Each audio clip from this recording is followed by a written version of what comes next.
Good morning, everybody. Today, I would like to tell you a story.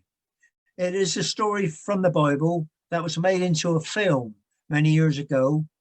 When I was about 16 or 17, my friend Bob and I went to see it in Salisbury, and it has stayed in my memory ever since. It is the story of Ruth. I'm sure that you've all read it. To me, especially all those years ago, it was a story that could fit into any to the society today, just like a modern day love story, full of love, sincerity, devotion, with Ruth as the heroine.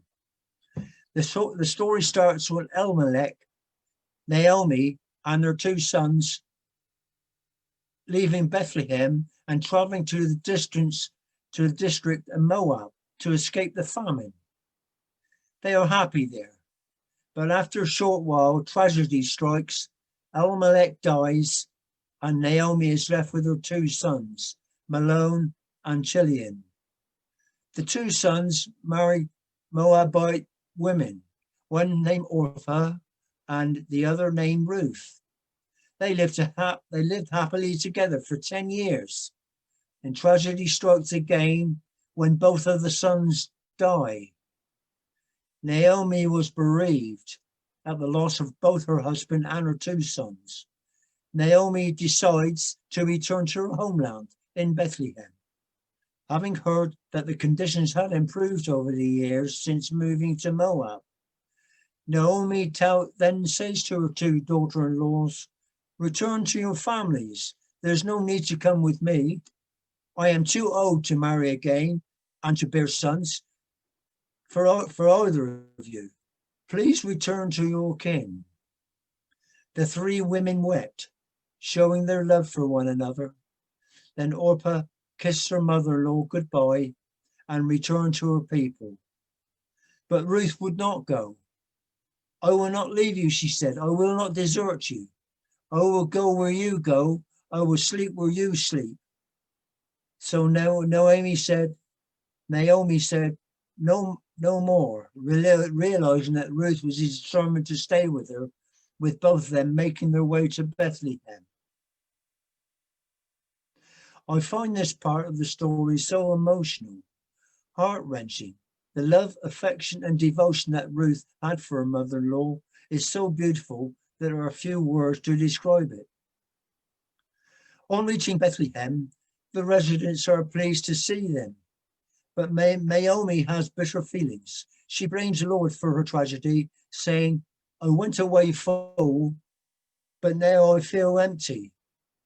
Meanwhile, Ruth has an idea of her own, of working and earning some money. The harvest is just beginning, and Ruth says to Naomi, "May I go to the cornfields and glean for anyone who will grant me the privilege?" "Yes, of course," says Naomi. "Why not?" Now, gleaning was a recognized right for the poor, which was to follow the reapers and collect the ears and grain and stalks that the reaper had missed when tying the stalks together into sheaves. Ruth went out to the harvest fields to glean with the other women. Now, Elimelech, Naomi's husband, had kinfolk in Bethlehem, and one man named Boaz was the owner of the field where Ruth was gleaning. Boaz came out that morning to welcome them all and inquired to his servant who the fresh girl was. He replied that she was Naomi's daughter-in-law and was a Moabite who was the wife to one of her sons who had just come to Bethlehem. She came early this morning and has been working hard all day without hardly a break. Boaz then approached Ruth and welcomed her, saying, "Not to glean in any other fields. Look no further and keep close to the girls. I have given the reapers orders not to approach you or to molest you, and you can refresh yourself from the water jars topped up by the reapers." Ruth thanked him, saying, "Why are you so kind to me when I am a foreigner?" Boaz replied, "I have been told how good you are with your mother-in-law. Also, You are living among strangers. Ruth gleaned until evening, and having thrashed out the grain, returned home to Naomi with a bushel of grain. Ruth told Naomi the owner of the field was Boaz. Naomi said, "This man is related to us. He is our kinfolk." Then Naomi said to Ruth, "I want to see you settled and married." And then Naomi said to Ruth, "Go to the threshing floor where Boaz is working and watch where he sleeps for the night.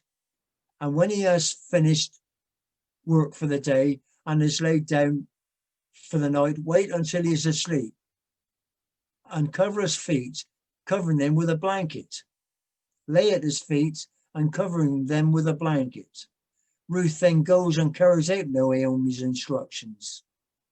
When Boaz has fallen asleep, she lays down at his feet, turns back the covering, and recovers his feet and herself with a blanket. Apparently, this is an act asking for protection. Late at night, Boaz awakes and finds Ruth at his feet and asks, "Who's there?" "It is your servant Ruth," she replies. "Now spread the blanket over your servant, because you are my next of kin. Naomi has this field which belonged to my late husband, and I need somebody to act for her." Boaz says, "Set your mind at rest. I'll do whatever you ask of me, for the whole neighborhood knows how capable you are. Are you sure that I am your relative?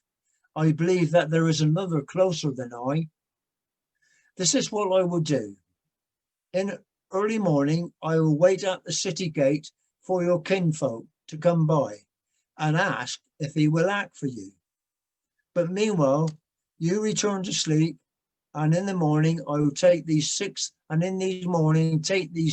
bushels of grain home for your mother-in-law." Early in the morning, Boaz made his way to the city gate and waited for the relative to pass by. But while waiting, he found 10 elders willing to listen and witness to the conversation.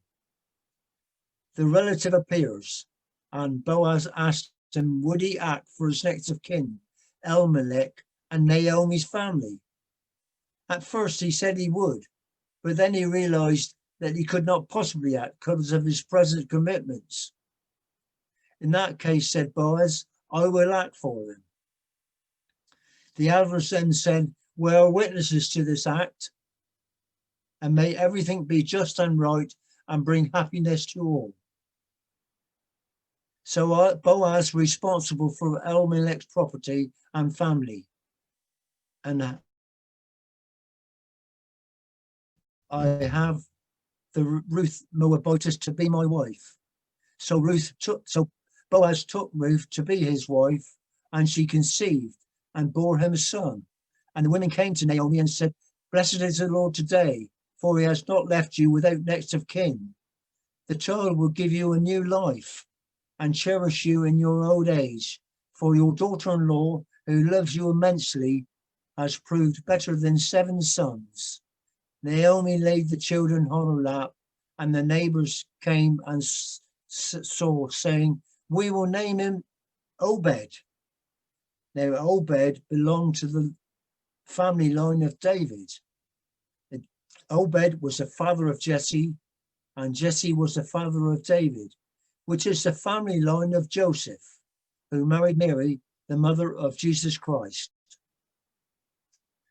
There are some experts who say that Ruth and Naomi had ensnared Boaz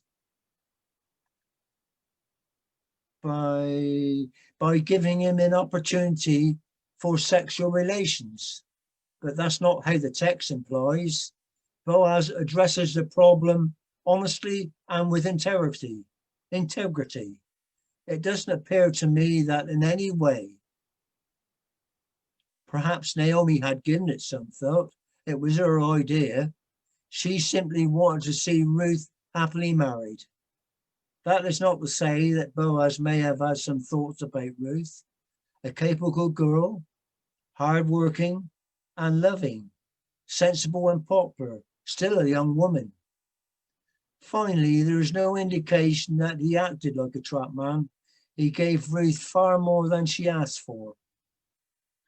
The strange point about this story is that I think is that the Moabites and the Israelites were not on good terms. They did not mix. So why does Ruth become an important link in the family line? It is obviously that she is an exceptional woman, not a princess or a queen, but the heavenly Father recognizes this. He gives her the position which she fills admirably. I ask you, please read the story of Ruth. It's only 4 chapters. It wouldn't take long. It's a really good story. And I fell in love with Ruth myself. Thank you. Thank you very much for listening.